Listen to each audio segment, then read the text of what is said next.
Hello, everybody. Welcome to another episode of the Thriving Adoptees podcast. So today I'm delighted to be joined by Maline, Carroll. Welcome to the show, Maline. Really looking forward to our conversation today. Thank you, Simon. Yeah. So Maline's a fellow adoptee, and the framework for our discussion today is one that Maline came up with, which is how do we get to thrive? And one of the opening sub-themes, or one of the topics with it underneath that umbrella, we came up with was the idea of openness. So why do you think openness is an enabler of our thriving? Why is that important to you, Melanie? That's a great question. So I think when I think of openness, I think of the opportunity to let things in. Right. So when we're letting things in, we're allowing our brains, our minds, our hearts, our soul, our body to filter things that we work with, that we agree with, and to allow it to become part of who we are. When we're closed, we're basically creating a barrier and not allowing anything into what we've already created as our mindset. So when we're open, we invite opportunity, we invite choice, we invite options, we invite possibly things that we wouldn't normally be a part of, to get us to a point where we can allow our brains to mull over certain decisions, apply what we like, and leave what we don't. Yeah. Do you have outside a nightclub in the States, right? What do you call those security guards or doormen, or what's the term? The bouncers. Bouncers, yeah. Okay, yeah. Right. So yeah, we use that term. That's the term, that the colloquial term that we use here in the UK. That's an interesting one. Right? So I heard a great metaphor that our beliefs are like the bouncers on our brain. That they're the ones that stop new stuff coming in, or the beliefs, the existing beliefs, the beliefs that have been built up over our lives are what stops us. Yeah, the bouncers. I love the clarity of that. Absolutely. Metaphor. And for me, it's like sometimes metaphors, they disempower us, metaphors, because they make things more concrete than they are. They make things more concrete than they are. But if we can see our beliefs as bouncers, then for me there's an inbuilt bit of humor there, and ease and normalcy, and kind of, it's not this really kind of like heavy thing. We're saying beliefs are like bouncers. It's a lighter metaphor. Sorry, it's a little more trivial. Yeah, it's a little more trivial. Yeah, it's a little more trivial. And hopefully we can have a little bit more fun with it. Right. And if, like, so I came up with this idea. Did you see? I came up with I did a podcast on it. I came up with, somebody said to me, an Aussie, we both know Vin, but another Aussie adoptee said to me, "Oh, have you read the book? You read the book, and The Body Keeps the Score?" And I went, "Well, I think I have, but I'm not sure." But it sounds, The Body Keeps the Score. It sounds it's quite menacing for me. Yes. that our trauma is sat there in our bodies somewhere, and it's waiting to jump out and beat us over the head, or beat us over the heart. Right. So I came up with this idea of another score, a soccer score, right? And the idea was, it's trauma one, but Adoptees United 10. Right. So the trauma scores first, right? Yeah. It takes it scores for me after 5 weeks, when I was relinquished. But so the trauma scores after 5 weeks. But the together as Adoptees United, we can kind of overcome the trauma, and we can win the game, right? We can win the game. It's so Adoptees United 9 or 10, but by coming together. And for me, I laughed at it then. So yes, it became more trivial. It became something that I could laugh about rather than cry about. And that for me is an opening. Yes, absolutely. It's an opening. It's yes, and that is a great jumping off point, because as we open our minds and reconfigure our brains to our experiences, we get to a point in our life where it's not that what we experienced no longer matters. It's that what we experienced doesn't become our whole selves, doesn't take over. And it's interesting you mentioned that. I'm not sure if I can do a plug, but I've been a writer for years. And I look at all the books I have written, and they have all gone through a very interesting phase. Book 1, here's my life. This is my story. And it includes a little bit of my foster daughter. And then book 2, angry book. Like, this is what all the adoptive parents are doing wrong. And based on my experiences, I plug my experiences in, and then I give a workbook so that adoptive parents can learn from their experiences and learn how to do better with the adoptee. And then you have book 3, and then you have book 4, and it's just this progress of, wow, my experiences have taken me to a point where now adoption is extremely important in my life, but certain experiences I have had, I can actually look at them and laugh or make a joke or reconfigure my brain as to what actually was happening there. And it's beautiful. That's part of the openness. That's part of allowing yourself to kind of reimagine who you are as an adoptee, to let people in that you might not normally let in, to gain strength from those who might have a bit more strength than you do. Just the vulnerability is there. When you're vulnerable, a lot of things can happen.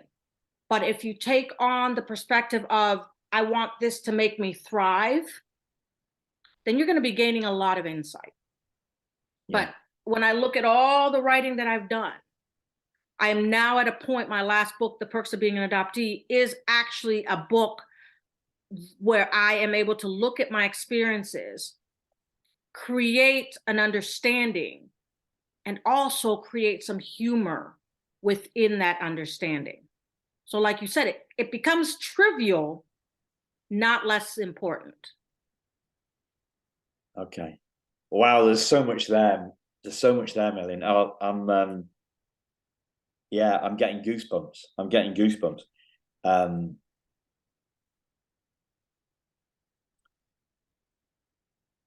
On the flip side of this morning, I saw something online about people being vulnerable, about adoptees being vulnerable, and what they meant by adoptees, what they meant by vulnerable, as in they meant easily triggered.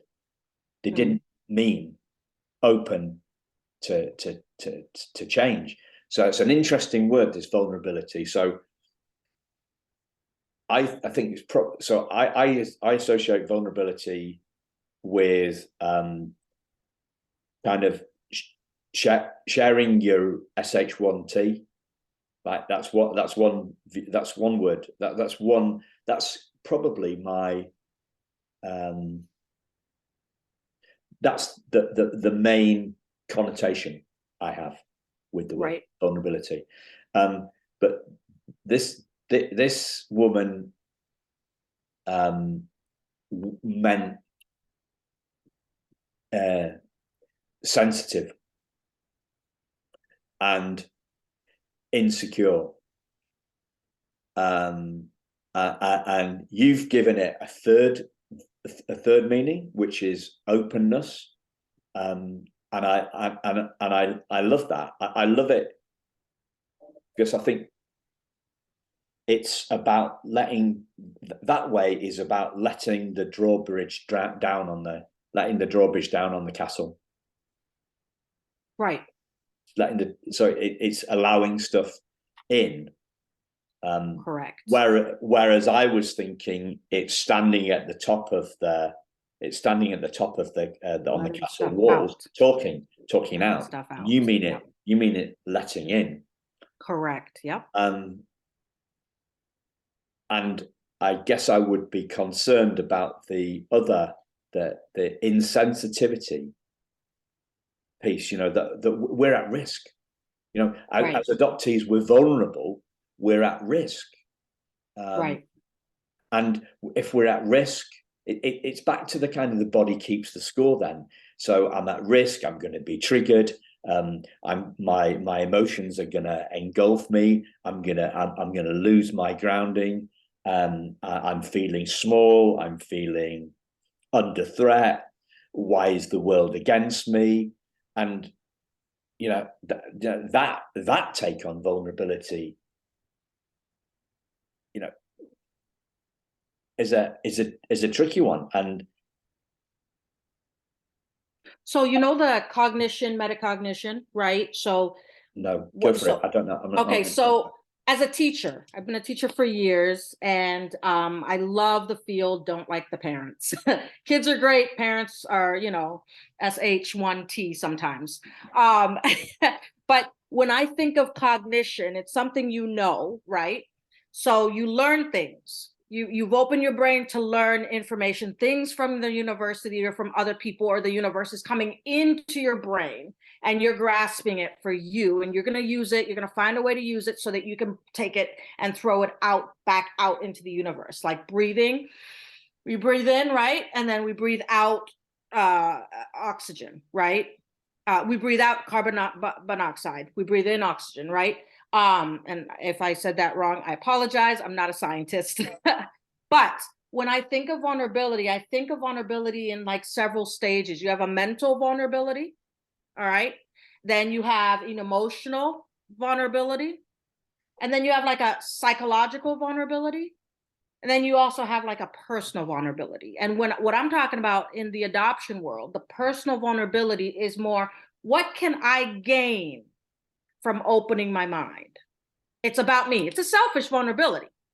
But the purpose of the selfish vulnerability is to be able to throw out back into the universe what you've learned so that you can help impact other people. And then you have the emotional vulnerability, which is, what can I spill out so that the people or the things listening to what I'm sharing can be better? Why am I sharing this? To take a load off of myself, but also someone's going to gain some insight. It's not me taking in right now. It's me throwing out. And then you have the psychological vulnerability, which is kind of a combination of both, is a give and take. That's kind of how I see vulnerability. I definitely don't see it as, oh, if you're vulnerable, then you're triggered. I see those as completely two different terms. Being triggered, being vulnerable. Being triggered is, for instance, when you think of a newborn baby, they're vulnerable. They're not triggered. The parents are triggered based on the vulnerability of the child. But the child's not triggered because they don't have anything, quote unquote, to be triggered about just yet. They only have their natural responses. They're open to whatever's coming in.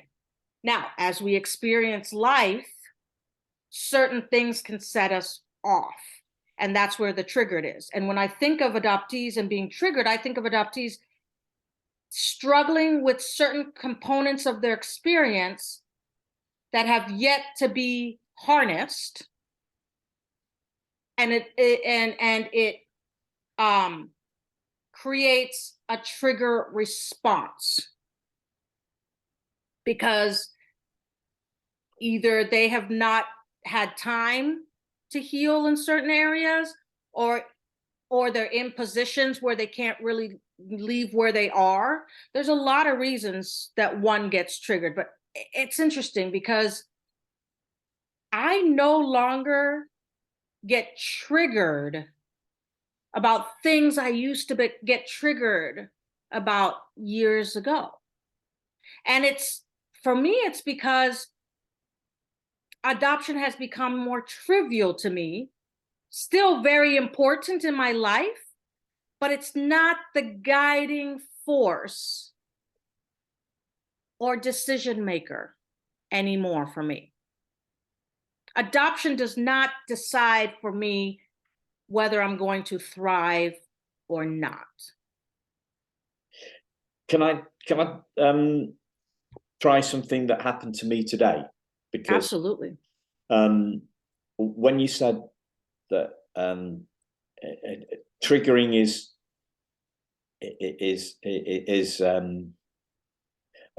uncovering something that's yet to be harnessed. So I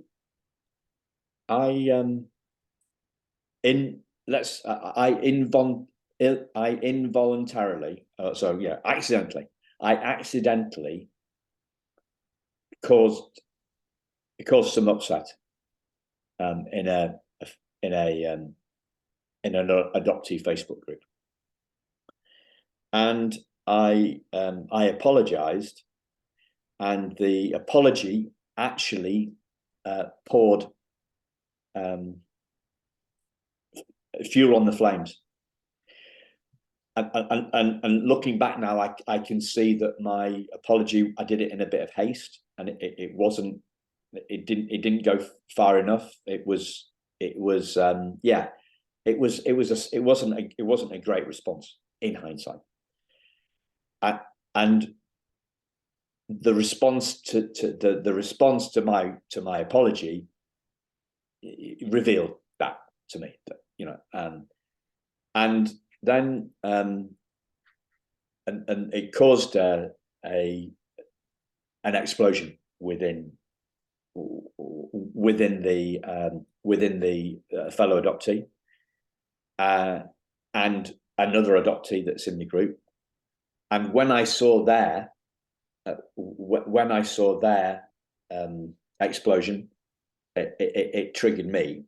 It caused an explosion within me. So I actually felt like a fight or flight moment within me, because I'm trying to help adoptees, right? I'm not trying to trigger them. right? So like this is me this is a part of me, or my behavior has not been congruent with where I want to be, and my inner critic is going nuts about this. So so it struck me that there's something here, there's something within what's going on, in the last few hours actually, that's yet to be harnessed. So I was wondering if you could give me any pointers on that, or a different perspective on that. So what exactly triggered you? The critic component, was that what triggered you, would you say? What triggered you in that situation? You apologized, being misunderstood. Being misunderstood. Oh, okay. Being misunderstood. Okay. So we don't have control over how people take what we say. We only have control over what we say. Right? So that might help redefine being misunderstood, because people are going to misunderstand us. We are going to misarticulate. There are things we're going to do that, one, we have control over, and two, we don't have control over. We can never control how someone reacts to what we say. We can only control how we react to their reaction. Yeah. Does that make sense? Yeah. I mean, I can see both sides now. So I'm looking down. I'm looking down on the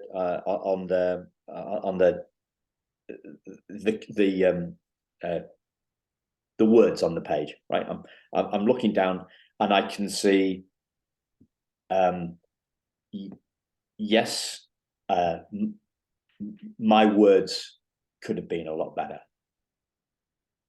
and I can also see the fact that she's at a certain level of security Right. as well. So I can see that's what I can see. So what I'm getting from you, though, is that however well I could have articulated it, she still could have Correct. been triggered. Because so, there's something that's not harnessed in her that created the trigger. There's something not harnessed in you that triggered you to feel frustrated that you were misunderstood.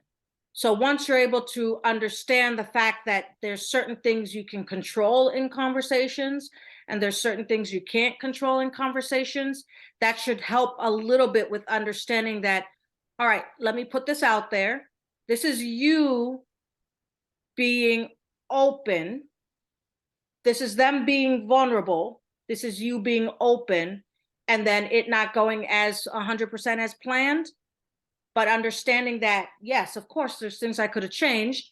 I'll jot down the notes, and I'll make sure that when I see someone who's in a similar vulnerability or similar place, I will re-articulate.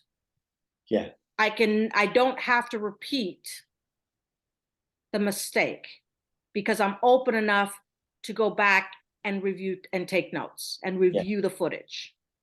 So you use the word frustration. I actually, if I were to sum up one word, it would actually be rejection. Rejection. Okay. Yeah. Interesting. That's a lot deeper than frustration. Yeah. Yes.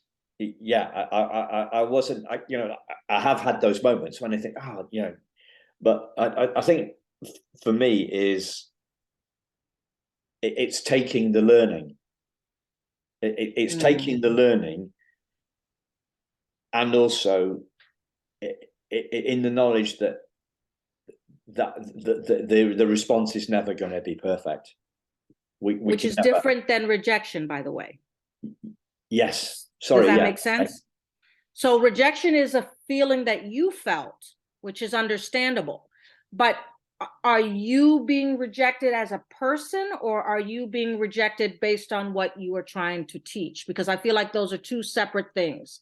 And I think in the adoptee world, oftentimes our feelings become who we are as opposed to just our feelings. Yes. So,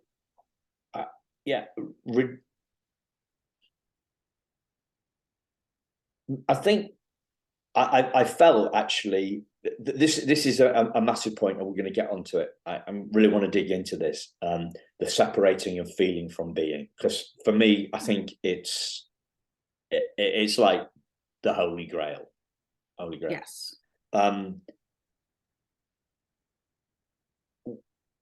What I felt was that I felt really misunderstood, and I actually felt under attack, and one of the things was essentially the other person asking asking for me to be kicked out of the group. Okay. So there's the rejection. There was the rejection. That's the physical part. Yeah, there's the physical rejection as opposed to the okay. Okay, so there, and that's again tied to adoption. There's the physical rejection, right? But then there's also an emotional rejection. So there's emotional and psychological, because you look at the thing you may have said, they didn't take it the way you thought that they would, or you hoped that they would. So that's that rejection. But then being kicked out of the group is the physical. We don't want to be removed from a place we may have felt comfortable in because of one mistake. We want another chance, another perspective. Does that make sense? So now it's making more sense now where the word rejection comes in. So there's frustration because they didn't take what you had said the way you had thought that they would take. So there's the frustration, but then there's the physical rejection that comes along with it. And that's your trigger. Yeah. And if as we're explaining this, as we're breaking it down, which is really useful, the feeling of being misunderstood was way smaller than the feeling of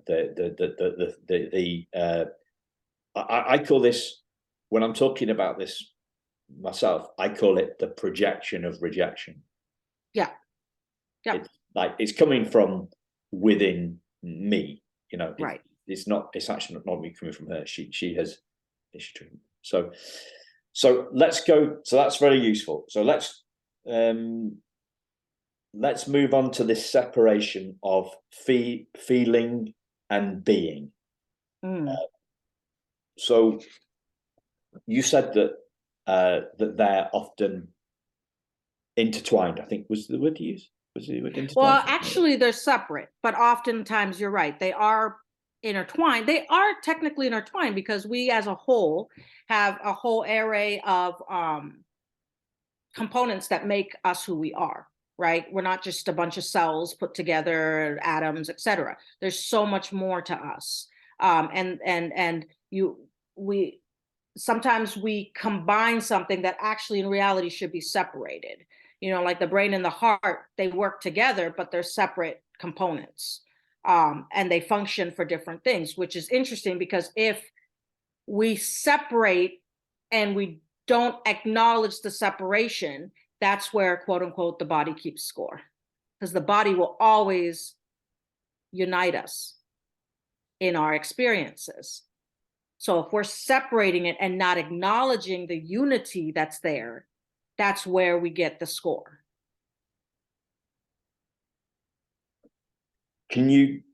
So the body, you said unite. Can you say that again in a different way or with a metaphor or something? Yeah. So I didn't get this. Sorry. So oftentimes, when you're disciplining a child, I'm not sure if you've been around a lot of kids. You have kids, right? We don't actually. Me and my wife now. We've got two dogs. Well, we did have two dogs. We've got one. Okay. Yeah. When you're disciplining the dog, even, you know how you feel bad? Like, back in the day, you could spank your kids, a little tap on the bum, just as a realization. Sometimes, my son will be acting up and I'll give him a little tap on the bum just to remember, hey, excuse me, don't forget, I'm the boss here. I feel bad about it, but he feels the physical component.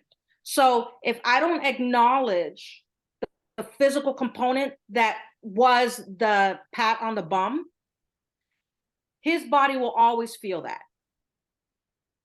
He'll always feel it. But if I'm able to acknowledge it, we might be able to come to terms with this was an experience where you needed to learn, not just she spanked me and there's nothing more to it. So there's my component of, that really hurt. I don't like to discipline my child like that. And there's his component of, I felt that on my bum, that hurt. But if you're able to combine it, then you can come to terms with this was an experience for discipline. If you can't combine it, it becomes my body's keeping score of everything, every experience I'm having, and we're not being able to talk about it. Does that make a little bit more sense? It's the same like when you're disciplining your dog. It feels bad to you know, when they're potty training and you have the newspaper and you smack them on the bum because that's not where they're supposed to go. It feels bad. We don't want to do that. But once we're able to talk to the dog, explain, reiterate, re-show, re-experience, it becomes a whole experience as opposed to two separate experiences. Okay. That's what I mean by body keeping score. So the body's telling me the truth of how I'm feeling, as in I'm feeling under threat. I'm at threat of rejection. And the body's telling you that you're having a physical response to a non-physical action. Yes. Okay. So you're having a physical response to a non-physical thing. You can't touch what you told this person. You can't, you might be able to taste it, but you can't smell it. You can't see it, none of that. But you're having a physical response to something that's actually not physical, to something that you can't really control. The way they responded, you can't control that. All right. If you don't come to terms with what's occurred and bring it together, your body's always going to remember that physical response. Okay. With no apology. Yeah. So what I'm actually doing, talking it through with you, is I'm separating the physical response from the emotional response. Correct. Yep. That's exactly what you're doing. And that's what we mean by resolving. Is that, yes. Is that what you mean by resolving? Yeah. I've never thought about it in those terms.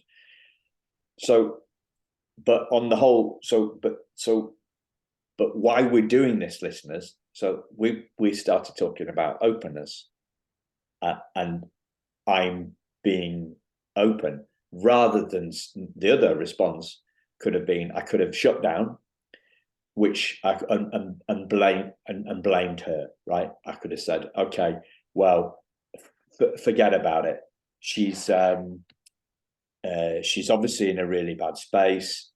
I did nothing wrong. This is down on her, right? So that's one response I could have gone. I could have responded in anger. I guess the other response that I could have done before that we'd done this resolution of it is I could have said, oh, what's wrong with me? I always do this. Yeah. You know, so I could have gone into kind of regression, a little bit of regression, self-blame regression. Regression, yeah. So yeah. So one would be deflection, one would be regression. That's a very useful counterpoint, isn't it? Deflection or regression. So deflection means deflection is is blaming her, and regression is blaming me. Right. Deflection is attacking her emotional state, and then regression is attacking your emotional state. Either way, they're both attacking, which is still not getting to the point, which is your visceral reaction to something that you had no control over in the beginning. In hindsight, that won't be repeated, because now you've opened your mind to how you can improve and how you can actually thrive from that experience. And my key learning is from what you said about my key learning. You talked earlier on about taking things on board. What did you say? Oh, you said you used the word grasp. Yeah. So the key learning that I grasped from what you said was, no matter how hard I try, I might be misunderstood. Right. So it's my responsibility to do all I can, in the knowledge that however much I do, I may be misunderstood. Right. misunderstanding isn't the same as fighting. Yeah. Yeah. And you have the impact versus the intent.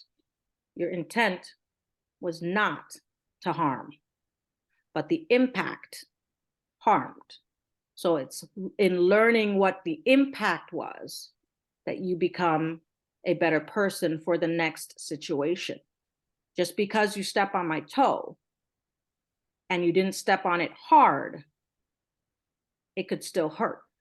So your intent was never to hurt my toe, but the impact was it still hurt. You can't take away my feeling of it hurting. There's a lot there, huh? There's a lot there, yeah. People, what I'm beginning to see more often, and I do forget it, I think, is that the other person very rarely gives a monkey's about our intent. Yeah. That's interesting. And that's what this society has become, if you think about it, right? You think about all the shows that were online that are being canceled. You think about the actors that are saying things that are, potentially racist, and they're not meaning it. The society has become this platform for PC conversations, but not everything is going to be PC. And like you said, people are starting to not care about the intent. And I think the intent is important, but what's more important is the impact. My intent is to show my son that you cannot stand on the table because you could fall down. The impact is, which I can't control, is, potentially him cussing me out at some point. I can't control that impact, but my intent is I don't want you to get hurt. Okay. The impact is he doesn't care, right? And then you just learn. We have become this group of people who are so concerned with the way things are said that we tend to forget that in our intention, there's a lot of value. But due to trauma, due to loss, due to whatever these things are, they create triggers. And those triggers is what sets things off, creates an explosion, whether it's inner explosion or outer explosion, because a lot of times we implode. And part of our implosion is a result of something from the outside that doesn't match up with what's on the inside. Wow, there's a lot there. You deliver with such brevity. There's so much packed into it. There's like I feel I'm gonna have to, I know I'm gonna have to listen to that again, because you're expressing with parsimony, is it? You're using real brevity for stuff that's very deep. Yeah. Sometimes it's when what we don't say that becomes the most powerful. There are times that I write a blog, and I've talked to my wife about this, and I'm like, okay, I'm just going to sit down, smack this blog out because I just have to get off my chest. And then the blogs that I take time with are less impactful than the blogs that I'm just spitting out. I have more views on blogs that I just, I have a way of writing my blogs that create a visual for people. And it's just the way that you're going down the line, as opposed to using regular straight edge ruled. You kind of move your writing left to right, left to right. I kind of do more of a darting, which is how people think anyway. This is why they're able to capture a lot of times what I'm trying to say. And my wife will always say that sometimes it's just when you're just spitting out truths, it's experiences that people have literally on a day-to-day basis that are more impactful than a week's worth of insights that you might have to share with your audience. Yeah. Because we do really well with things we can relate to in the moment. more so than we do well with things we can relate to over a period of time. Yeah. That separation of feeling and being thing. So this is an area of fascination for me, because it's a bit like your statements a couple of minutes ago. There's such brevity and such kind of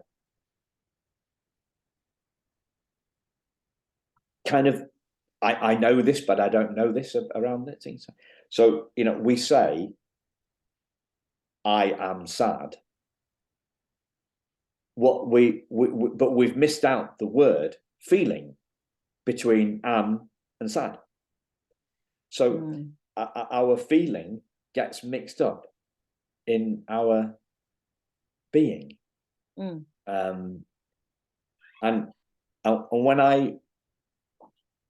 when I talk about this, I use the distinction. And you've been using distinctions very with great clarity throughout the whole of our conversation today. So I think you may appreciate this. Well, I'm keeping my fingers crossed that you do. So I say we obviously we talk a lot about the primal wound, and I say I have felt wounded, but there's a difference between feeling wounded and being wounded. And to me, that seems quite profound. But I say it I can just say that in 5 seconds. The difference between feeling wounded and being wounded.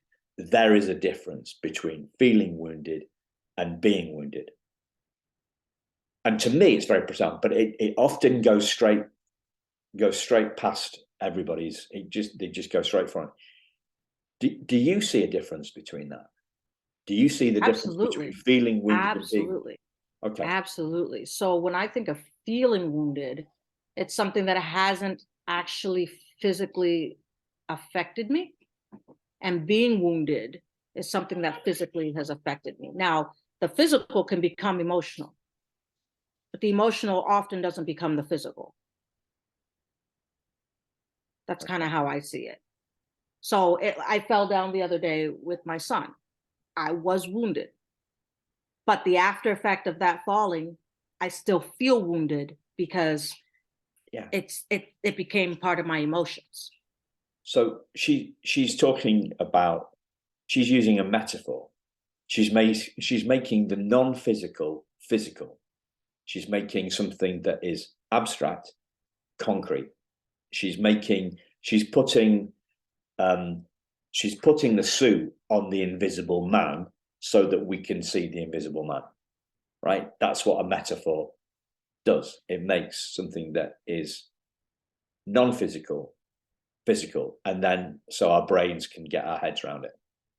Right. And I think about how when people will tell you from afar, oh, you look so beautiful. That's something they're seeing, but doesn't mean I will feel that way. Right. So it's something someone sees versus something that I can feel. It's third party versus first party. It's seen rather than felt. That is correct. Seen rather than felt. So but we talk about this. We talk about this this primal wound. What do you think? If clearly it's not a physical wound. So what is wounded? If we were to keep the metaphor going, what do you think is wounded? I think that's interesting because when I think of, I read the book, and yes, written by an adoptive parent. The person they're talking about is a transracial adoptee who experienced a bunch of things. And I think when you think of the primal wound, I think what we're looking at is some kind of deep wound that is about removal, nothing else. Removal from where you were. So you can have the primal wound as a child, you can have the primal wound as a teenager, you can have the primal wound as a young adult, as an older person, as someone who's about to pass away. Because I feel like it's removal. Okay. That's how I see that. And removal from something that wasn't supposed to be that way, in that manner. You're not supposed to be removed from said person, said thing, said idea, said thought process. So one, it could be a physical thing, but it could be an emotional thing too. I think in the primal wound, you have a physical thing, yeah, and you also have an emotional thing. okay. So I think those who are not adopted can also experience the primal wound. It just might not be a physical thing. Okay. So if we stay with the physical thing, you could say, well, cutting the umbilical cord is the act of separation and removal. You know, so you could say, well, it's the act of separation, and then, you know, if you're in hospital, then sometimes, you know, they'll take the baby away and put the baby in an incubator or something, like if it's premature, the baby. So you've got the physical separation. So what we're talking about here is more, it's emotional separation. The way I kind of see it at the moment is, what's wounded is our feelings when we think about it. You know, like that. Our feelings when we think about it, and even when we're not thinking about it, because we are. We've got some subconscious stuff going on around there, some conscious feelings of being removed. That's definitely a thing. But as we've already said, our feelings aren't who we are. But we get ourselves confused with our feelings. Our feelings aren't who we are, absolutely. It's part of us, but it's not our whole selves. And I think I like how you talked about the physical separation. So therefore, everyone experiences it, right? Because you have the umbilical cord separation. But our feelings, oftentimes we create trauma where there isn't any, right? And as adoptees, we've seen this everywhere. We've seen people say, oh, you are not out of the fog, or you are not this, or you are not that, or you have not done this, or how could you not think that way? We're kind of pushing our trauma onto others so that they can create and feel a certain way. So in doing that, it's kind of like a self-fulfilling prophecy. We create trauma where there isn't any. Now, instead of meeting people where they're at, we try and bring them to where we are at. And sometimes that's the hardest thing to take into consideration. Wow. That is so profound.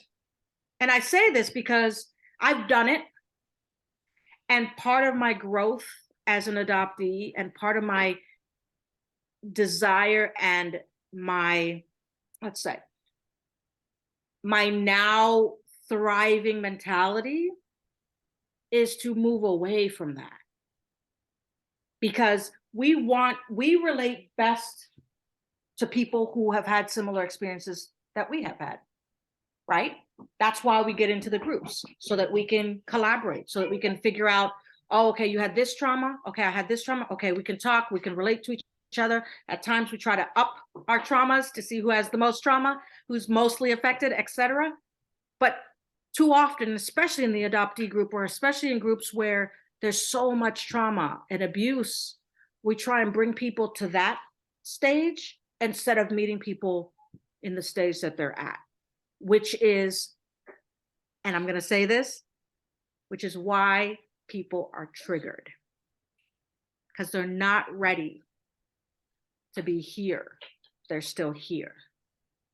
And I have made a concerted effort to bring myself to a position where I'm trying to just meet people where they are at, including adoptive parents. I work with adoptive parents. You know that I am an adoptive parent, ironically. And I don't shame. I don't try and tell them that, you know, you shouldn't do this, you shouldn't do that. I literally just say, you know what? It's going to keep happening. The best I can do is educate.